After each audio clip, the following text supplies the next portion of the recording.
नमस्कार दोस्तों, सानवी क्लासेस में आप लोग का स्वागत है। चलिए आज के क्लास में हम लोग जो क्लास 10th है, क्लास 10th का अर्थशास्त्र का जो बुक है उसको हम लोग एक वीडियो में आज पूरा पहला चैप्टर करेंगे। इसी तरह करके 5 चैप्टर है, 5 वीडियो में ख़त्म करेंगे। ठीक है, चलिए तो शुरू करते हैं पहला चैप्टर का पहला वीडियो। और इसमें देखते हैं क्या क्या पढ़ना है या कौन कौन इंपॉर्टेंट है। केवल इंपॉर्टेंट पॉइंट पढ़ा जाएगा। ठीक है, और इसको अगर आप लोग को देखिएगा थोड़ा सा अगर पीडीएफ जो साफ दिखाई ना दे तो आप लोग कमेंट बॉक्स में कमेंट कीजिएगा। आप लोग को पीडीएफ प्रोवाइड करा दिया जाएगा जो क्लियर आपको दिखाई देगा व्हाट्सएप पे। समझ लीजिए इस वीडियो को। अगर आप लोगों को चाहिए पीडीएफ तो कमेंट कीजिए, आप लोग को पीडीएफ मिल जाएगा। ठीक है, तो चलिए शुरू करते हैं इस वीडियो को। देखिए पहला जो हमारा लेसन है इसका नाम है अर्थशास्त्र। क्लास 10th का जो लेसन है इसका पहला चैप्टर का नाम है अर्थव्यवस्था एवं इसके विकास का इतिहास। ठीक है, अर्थव्यवस्था एवं इसके विकास का इतिहास। इसमें देखिए हम लोग को पढ़ना क्या क्या है। इस पॉइंट को देखिए इतना ही दूर में आपको बता दिया गया है क्या क्या पढ़ना है। देखिए सबसे हमको पढ़ना अर्थव्यवस्था का अर्थ, मतलब अर्थव्यवस्था क्या है, अर्थव्यवस्था का संरचना क्या है, उसके बाद में अर्थव्यवस्था के प्रकार क्या है। ठीक है, उसके बाद में हम लोग को पढ़ना है प्राथमिक क्षेत्र कैसे कहते हैं, द्वितीय क्षेत्र क्या है, तृतीय क्षेत्र क्या है। उसके बाद में हमको पढ़ना है पूंजीवादी अर्थव्यवस्था क्या है, समाजवादी अर्थव्यवस्था क्या है, मिश्रित अर्थव्यवस्था क्या है। उसके बाद में कुटीर उद्योग, लघु उद्योग, मध्यम उद्योग और बड़े उद्योग के बारे में पढ़ना है। उसके बाद में अर्थव्यवस्था का विकास में सतत विकास पढ़ना है, आर्थिक विकास पढ़ना है, मौद्रिक विकास पढ़ना है।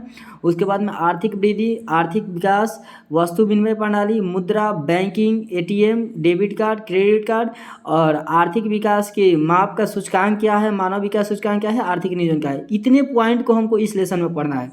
इस पॉइंट को पढ़ने के बाद हमको ये भी पढ़ना है कि बिहार की विकास की स्थिति कैसी है, बिहार का पिछड़ेपन का कारण क्या है, ये सब पिछड़ेपन दूर करने के उपाय क्या है। ठीक है, ये सब हमको पढ़ना है। इस लेसन का ये पूरा सारांश था, यही सब इस वीडियो में देखेंगे हम। देखिएगा, चलिए शुरू करते हैं इसको। देखिए पहला अर्थव्यवस्था का अर्थ क्या है। ठीक है, तो अर्थव्यवस्था का अर्थ में अर्थव्यवस्था किसे कहते हैं, यानी अर्थव्यवस्था समाज की सभी आर्थिक क्रियाओं का योग है। मतलब अर्थव्यवस्था किसे कहते हैं, तो समाज की सभी का आर्थिक क्रियाओं के योग को अर्थव्यवस्था कहते हैं। अगर आप लोग को सीधे मतलब क्लियर दिखाई नहीं देता आप लोग लिख सकते हैं, कॉपी में नोट कर सकते हैं, कॉपी पे नोट कर लीजिए।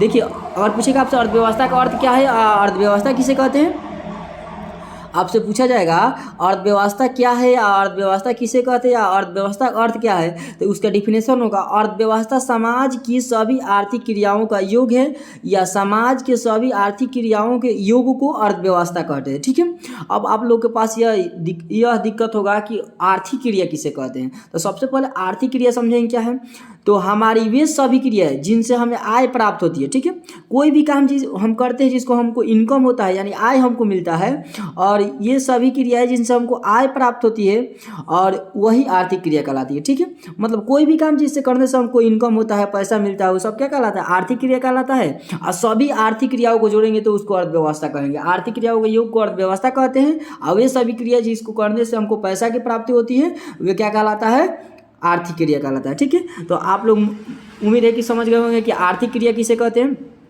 वे सभी काम जिसको करने से हमें आय की प्राप्ति होती है वह क्या कहलाती है, आर्थिक क्रिया कहलाती है। आर्थिक क्रियाओं के योग को अर्थव्यवस्था कहते हैं। 2 पॉइंट समझे। उसके बाद में हम लोग देखेंगे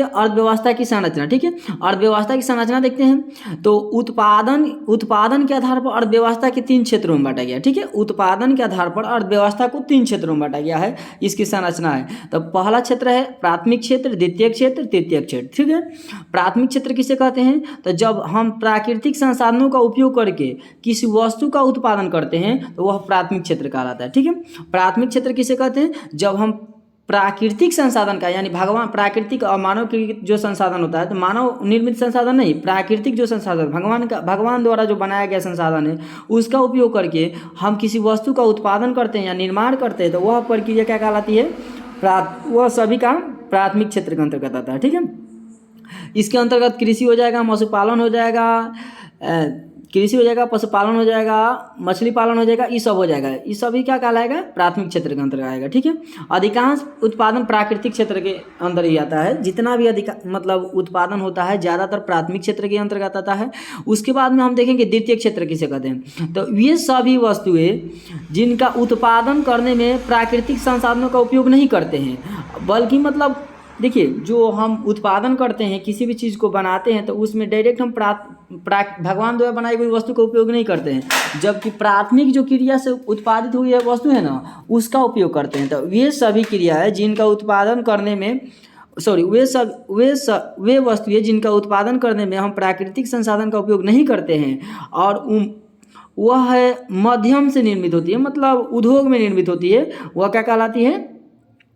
द्वितीय क्षेत्र के अंतर्गत आती है। जैसे में निर्माण की कल कारखाना हो गया, इसमें प्राकृतिक संसाधन का उपयोग नहीं होता है, मानव बनाया है मशीन उसका उपयोग होता है और उससे उत्पादन किया जाता है, तो यह द्वितीय क्षेत्र के अंतर्गत आएगा। प्राथमिक क्षेत्र में कृषि आएगा, यानी कि कृषि में कहाँ करते हैं हम? कृषि कहाँ करते हैं? पृथ्वी पर। तो पृथ्वी कौन बनाया है? भगवान बनाया है, तो वह भगवान का बनाया हुआ संसाधन है, उस पर हम उत्पादन करते हैं। तो प्राथमिक क्षेत्र जो उद्योग है, उद्योग कौन बनाया है? मानव बनाया है, तो उसमें प्राकृतिक संसाधन का उपयोग नहीं करते हैं, तो उसको बोलते हैं द्वितीय क्षेत्र। ठीक है, उसमें उद्योग आ जाएगा, कुटीर उद्योग, लघु उद्योग सब आ जाएगा। ठीक है, इसमें द्वितीय क्षेत्र के अंदर सब आ जाएगा। उसके बाद में हम लोग चलिए देखते हैं तृतीय क्षेत्र। तृतीय क्षेत्र में आपका आ जाएगा, तृतीय क्षेत्र किसे कहते हैं? देखिए, तृतीय क्षेत्र में किसी भी वस्तु का उत्पादन नहीं होता है। तृतीय क्षेत्र के अंतर्गत केवल क्या होता है? सेवा दिया जाता है, यानी तृतीय क्षेत्र को सेवा क्षेत्र कहा जाता है। इसमें देखिए इसका डिफिनेशन हो जाएगा, यह क्षेत्र वस्तुओं का उत्पादन नहीं बल्कि उत्पादन प्रक्रियाओं को प्राथमिक और द्वितीय क्षेत्र में सहयोग करती है। मतलब प्राथमिक और द्वितीय क्षेत्र में जो क्रिया होता है, जो उत्पादन होता है, उसमें सहयोग करता है तृतीय क्षेत्र, उसमें उत्पादन नहीं करता है। इसके अंतर्गत बैंक हो जाएगा, परिवहन हो जाएगा, संचार आ जाएगा, पुलिस आ जाएगी, ये सभी क्या हो जाएगा?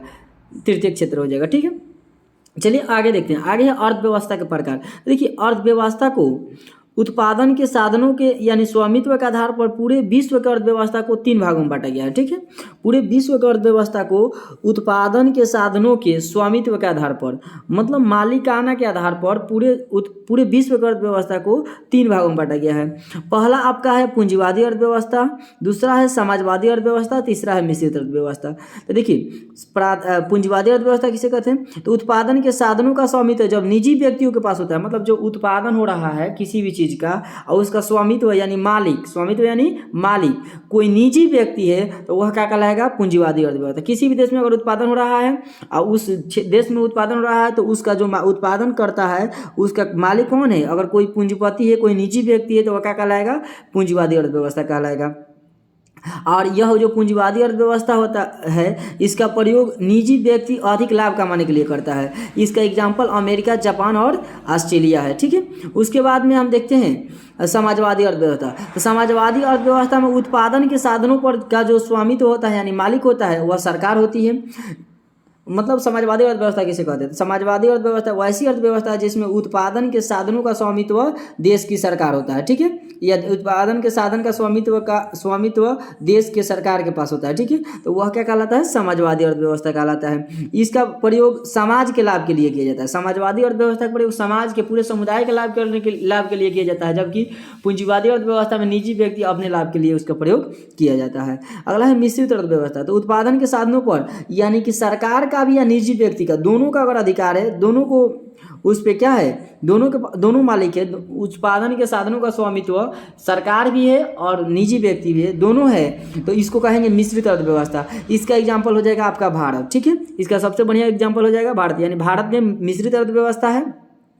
ठीक है, चलिए अगला देखते हैं, अगला पॉइंट क्या पढ़ना है। अगला है अर्थव्यवस्था का विकास। देखिए, आर्थिक विकास का मुख्य उद्देश्य अर्थव्यवस्था के तीनों क्षेत्र अर्थात प्राथमिक, द्वितीयक, तृतीयक क्षेत्रों का ऊंचा करना है। मतलब अगर आपका विकास करना है, आर्थिक विकास करना है, अर्थव्यवस्था का विकास करना है, तो इसका महत्वपूर्ण उद्देश्य क्या है?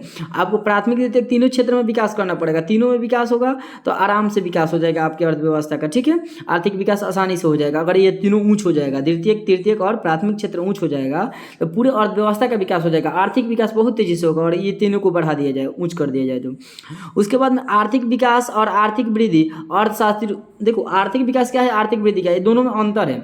ये अर्थशास्त्री कुछ अलग अलग अंतर बताते हैं। चलिए देखते हैं आर्थिक, देखिए क्वेश्चन पूछता है आर्थिक विकास और आर्थिक वृद्धि में क्या अंतर है। तो चलिए देखते हैं आर्थिक विकास और आर्थिक वृद्धि में क्या अंतर है।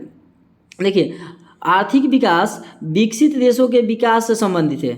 मतलब जो आर्थिक विकास है वह विकसित देशों के विकास से संबंधित है, जबकि आर्थिक वृद्धि विकासशील देशों के विकास से संबंधित है। ठीक है, मतलब जो आर्थिक विकास की अवधारणा है वह विकसित देशों के देश के जो विकसित देश जो है उसके विकास से संबंधित की अवधारणा है, जबकि आर्थिक वृद्धि विकासशील मतलब अभी वो विकास कर रहा है देश, उससे संबंधित अवधारणा है। यानी विकास कर चुका है, विकसित है, उससे अवधारणा आर्थिक विकास है। और आर्थिक वृद्धि यानी जो अभी विकास कर रहा है उस देश से संबंधित है।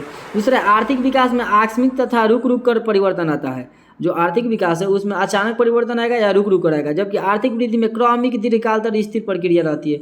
मतलब थोड़ा थोड़ा परिवर्तन होता है, आसानी से थोड़ा थोड़ा इसमें परिवर्तन होता है आर्थिक वृद्धि में, जबकि आर्थिक विकास में तेजी से आसानी से अचानक परिवर्तन हो जाता है। उसके बाद में देखा जाए आर्थिक विकास में, आर्थिक विकास के अंतर्गत उत्पादकता में वृद्धि के साथ साथ तकनीकी और संस्थागत परिवर्तन होता है। मतलब आर्थिक विकास जो है उसके अंतर्गत उत्पादकता में तो वृद्धि होती है, उसके साथ साथ तकनीक का भी विकास होता है, यानी टेक्नोलॉजी भी बढ़ता है। जबकि आर्थिक वृद्धि के अंतर्गत उत्पादन में वृद्धि होती है, टेक्नोलॉजी में नहीं बढ़ता है। ये दोनों में अंतर था, आर्थिक विकास और आर्थिक वृद्धि में अंतर था। चलिए देखते हैं मौद्रिक विकास प्रणाली क्या है, मौद्रिक विकास क्या, ठीक है। मौद्रिक विकास के अंतर्गत मुद्रा के आगमन से आधुनिक मुद्रा का प्रचलन तक काल से शामिल करते। मौद्रिक विकास के अंतर्गत मुद्रा के आगमन से लेकर मुद्रा के प्रचलन काल को शामिल करते हैं, ठीक है। मतलब मौद्रिक विकास के अंतर्गत कब मुद्रा आया और इसका प्रचलन कब बढ़ा, इस दोनों को शामिल करते हैं। मुद्रा के आगमन से पूर्व वस्तु विनिमय प्रणाली का प्रचलन था। मतलब देखिए जब मुद्रा अभी का आविष्कार नहीं हुआ था, रुपया पैसा नहीं चल रहा था, तब वस्तु विनिमय प्रणाली था, ठीक है। अब चलिए देखते हैं वस्तु विनिमय प्रणाली क्या है। वस्तु विनिमय प्रणाली में वस्तु ही मुद्रा के रूप में कार्य करता था और एक वस्तु के बदले दूसरी वस्तु दिया जाता था। यानी वस्तु विनिमय प्रणाली क्या है, कुछ वस्तु हमको चाहिए तो हमारे पास कुछ वस्तु है तो कुछ वस्तु किसी को देंगे तो कुछ वस्तु लेंगे। यानी रुपया नहीं था, पैसा नहीं था, तो कुछ वस्तु के बदले वस्तु दिया जाता था, सामान के बदले सामान आदान प्रदान किया जाता था। वही वस्तु विनिमय प्रणाली कहलाता था, ठीक है। तो वस्तु विनिमय प्रणाली किसे कहते हैं, वस्तु विनिमय प्रणाली में मुद्रा के रूप में वस्तु कार्य करता था और वस्तु के बदले वस्तु को लिया दिया जाता था, वस्तु को बदला जाता था, ठीक है। दूसरा है आप आधुनिक समय में प्लास्टिक जैसे एटीएम एवं क्रेडिट कार्ड का प्रचलन है। अभी जो है तो जो प्लास्टिक कार्ड जो है वह एटीएम है और क्रेडिट कार्ड है जिसका प्रचलन है, जिसमें एटीएम का फुल फॉर्म होता है ऑटोमेटेड टेलर मशीन, ठीक है। एटीएम का फुल फॉर्म होता है ऑटोमेटेड टेलर मशीन। देखिए यह क्वेश्चन पूछा हुआ है, एटीएम का पूर्ण रूप क्या है, आप लोग याद रखिए ऑटोमेटेड टेलर मशीन, ठीक है। जब एक व्यक्ति एक स्थान से दूसरे स्थान तक बिना विलंब के बैंक के माध्यम से लेन देन करता है तो बैंक इसे प्रणाली को कोर बैंकिंग कहलाता है, कोर बैंकिंग कहलाते हैं। देखिए जब कोई व्यक्ति है एक स्थान से दूसरे स्थान तक बिना मतलब देर किए विलंब किए बैंक के माध्यम से लेन देन करता है ना, तो उस प्रणाली को क्या कहते हैं, कोर बैंकिंग कहते हैं, ठीक है। चलिए आगे देखते हैं अगला क्या हमको पढ़ना, आर्थिक विकास सूचकांक क्या है। देखिए इसमें आर्थिक विकास सूचकांक में एक पहला पढ़ना आपको राष्ट्रीय है। देखिए किसी देश के एक वर्ष की अवधि में उत्पादित समस्त वस्तुओं के सेवाओं के मौद्रिक मूल्य के योग को राष्ट्रीय आय कहते हैं। मतलब देखो कह रहा है कोई राष्ट्रीय आय किसे कहते हैं, किसी देश में एक वर्ष की अवधि में मतलब एक वर्ष के समय में जितने भी वस्तु का उत्पादन होगा, सेवा का उत्पादन होगा, मौद्रिक मूल्य होगा, इस सभी को जोड़ के राष्ट्रीय आय कहा जाता है। मतलब किसी देश के अंदर एक वर्ष की अवधि में उत्पादित समस्त वस्तुएं, सेवाओं और मौद्रिक मूल्यों के योग को राष्ट्रीय आय कहा जाता है, ठीक है। दूसरा आपका है प्रति व्यक्ति आय किसे कहते हैं। तो राष्ट्रीय आय को देश की कुल जनसंख्या से भाग देने पर जो भागफल आता है उसे प्रति व्यक्ति आय कहते हैं, ठीक। देखिए प्रति व्यक्ति आय किसे कहते हैं, तो राष्ट्रीय आय को देश की कुल जनसंख्या से भाग देंगे तो जो भागफल आएगा उसी को हम क्या कहेंगे, प्रति व्यक्ति आय कहेंगे। अब प्रति व्यक्ति आय का फॉर्मूला होता है राष्ट्रीय आय बटा कुल जनसंख्या, ठीक है। उसके बाद में मानव विकास सूचकांक है, इसको देखेंगे, चलिए देखते हैं। देखिए मानव विकास सूचकांक में विभिन्न देशों की तुलना लोगों के शैक्षिक स्वास्थ्य स्थिति से की जाती है, प्रति व्यक्ति आय के आधार पर भी की जाती है इसकी तुलना, शिक्षा के आधार पर भी इसकी तुलना की जाती है, जीवन स्तर सूचकांक का औसत मतलब इस सभी पे बड़े पैमाने पर शिक्षा किसका ज़्यादा है किसका कम है, कौन शिक्षा में सबसे पीछे, कौन स्वास्थ्य में आगे, कौन स्वास्थ्य में सबसे पीछे है, मानव का विकास का तुलना इस पे की जाती है, ठीक है। उसके बाद में आर्थिक नियोजन किसे कहते हैं, ठीक है। राष्ट्र की प्राथमिकताओं के आधार पर निश्चित अवधि के अंतर्गत उपलब्ध संसाधनों के विकास के लिए प्रयोग करना ही आर्थिक नियोजन कहलाता है। मतलब कह रहा है राष्ट्र जो है उसके प्राथमिकताओं के आधार पर जो राष्ट्र की जरूरी है उसके आधार पर एक निश्चित समय में मतलब निश्चित अवधि के अंतर्गत यानी निश्चित समय के अंतर्गत जितने भी संसाधन उपलब्ध होता है विकास करने के लिए वह सभी को प्रयोग करना आर्थिक नियोजन कहलाता है, ठीक है। सभी संसाधन का एक निश्चित वर्ष में प्रयोग करना राष्ट्र के विकास करने के लिए आर्थिक नियोजन कहलाता है, ठीक है। उसके बाद में चलिए देखते हैं आधारिक संरचना कितने कहते हैं। तो वे सभी तत्व जैसे बिजली, परिवहन, संचार, बैंकिंग, स्कूल, कॉलेज, अस्पताल आदि देश के आर्थिक विकास का आधार है, आधारिक संरचना कहते हैं। मतलब जो आर्थिक विकास में सहायता करते हैं, कॉलेज, बैंकिंग, स्कूल, परिवहन, बिजली, जो आर्थिक विकास करते हैं और वो देश के विकास करने में बहुत महत्वपूर्ण भूमिका निभाते हैं, वे सभी तत्व क्या कहलाते हैं, आधारिक संरचना कहलाते हैं। ठीक है। दूसरा है बिहार की विकास की स्थिति कैसी है। तो देखिए बिहार के विकास की स्थिति पूछेगा कैसी है, तो चलिए देखते हैं। बिहार देखिए आधारिक संरचना के विकास की दृष्टि से देखा जाए तो बिहार बहुत पिछड़ा राज्य है, पीछे है। यहाँ की आर्थिक सामाजिक संरचनाएं दोनों ही बहुत कमजोर है, निम्न स्तर की है, जिसके पिछड़ेपन का कारण है। देखिए पिछड़े माने बिहार के पिछड़ेपन का कारण क्या है, यह बहुत आधारिक संरचना की दृष्टि से बहुत पीछे है, माने उतना विकास नहीं किया है। इसके पिछड़े होने का मतलब इसके पीछे रहने का, बिहार का पिछड़ेपन का कारण क्या है। देखिए तेजी से बढ़ती जनसंख्या, माने ज़्यादा जनसंख्या बढ़ा है, जिसके कारण बिहार पीछे है, ज़्यादा इसमें विकास नहीं पाया। दूसरा आधारिक संरचना का अभाव, यहाँ आधारिक संरचना बहुत कम है। आधारिक संरचना अभी आप लोग को बताया बैंकिंग, परिवहन, संचार, बिजली, कॉलेज, अस्पताल ये सब कम है, जिसकी वजह से अब काफ़ी पीछे है।